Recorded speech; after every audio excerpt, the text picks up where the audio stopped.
Hello everybody, this is AK. I'm back.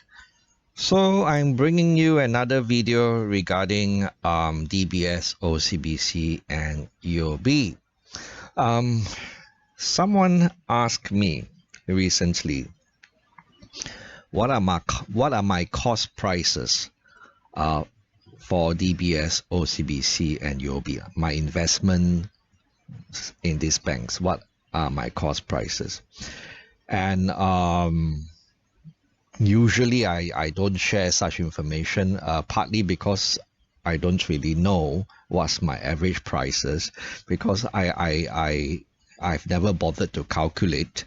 Don't see any point unless I'm trading the stocks, of course. I mean, it's just like when I was selling my home more than 10 years ago, my previous home, of course. The buyer asked me how much did I pay for my home, and I was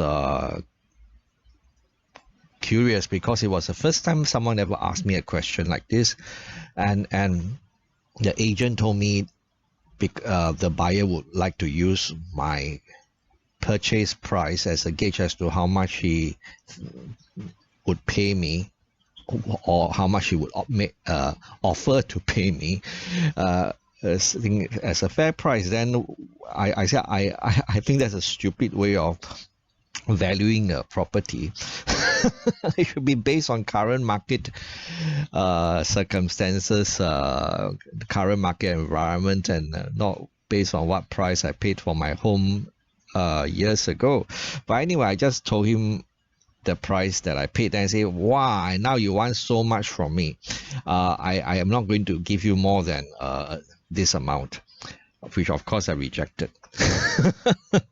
Yeah, so anyway, I told the person who asked me my cost prices on my investments for DBS, OCBC and UOB, roughly the same thing. Then I say you should be you should base your decision on whether to invest in these banks now based on current day valuations, based on current days ratios, financial metrics, and all that kind of thing, the numbers today, and not based on what they were worth donkey years ago, right? But I just gave him some numbers off the top of my head, because I mean, I don't know the exact average prices, but I do have numbers off the top of my head. So here I'm just sharing here with everyone else while the numbers are still fresh in my mind, right? So like for DBS, I say I started buying back in 2016 at $13 to $14 a share. So some people might remember my video or my blog, which I share about what kind of stocks I have in my SRS account, and the prices, the purchase prices were actually in that blog, in the screen capture.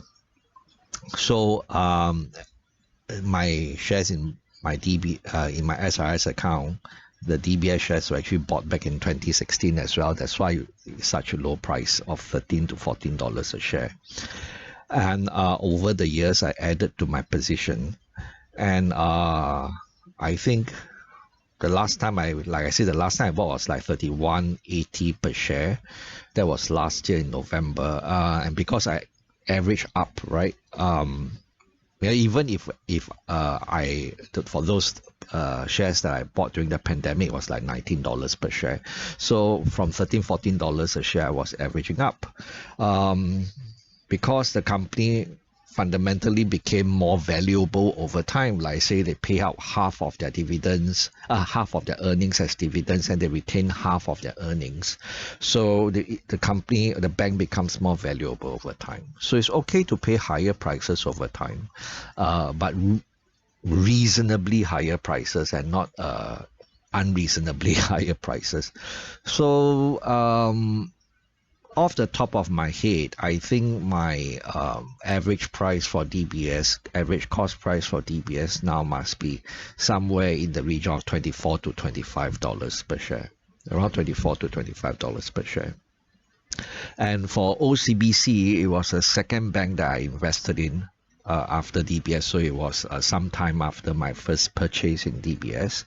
The lowest price I ever paid for OCBC was during the pandemic, because OCBC had a dividend reinvestment plan, and I took advantage of that because they were offering the shares at $7 something per share, less than $8 per share. It was very cheap, right? So I think that was the lowest price I paid for OCBC, 7+ per share. And of course, later on, I doubled my position in OCBC by liquidating some of my other investments in my portfolio. So I got the money and I doubled my investment in OCBC because I thought it was the best value for money compared to DBS and UOB.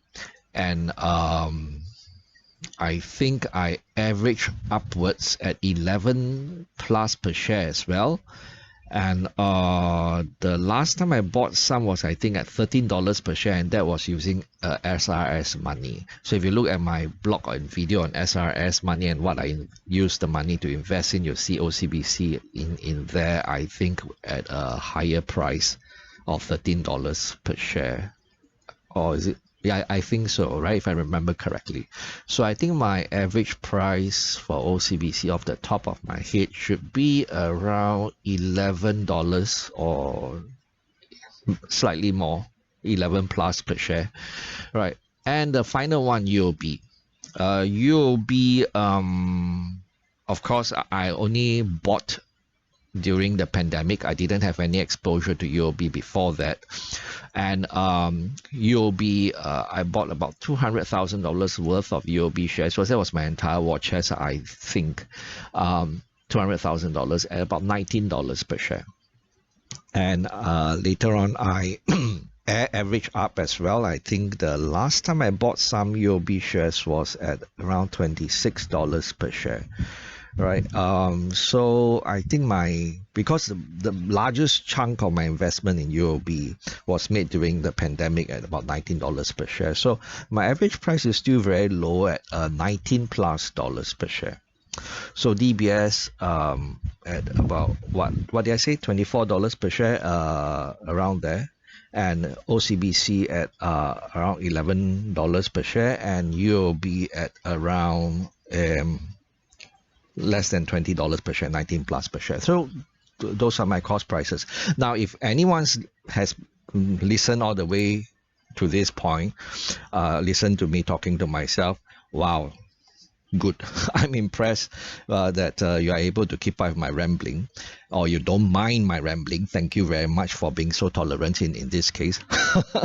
So based on those prices, you know, if you anchor yourself on AK's cost prices, I think you'll never buy or invest in DBS, OCBC, and UOB, right? So, I mean, for what it's worth, you know,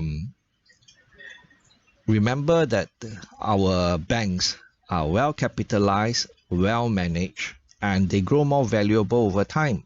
And if you're investing for income, they've proven themselves to be very reliable dividend payers through good and bad times, right? So when to buy more of UOB, DBS, and OCBC?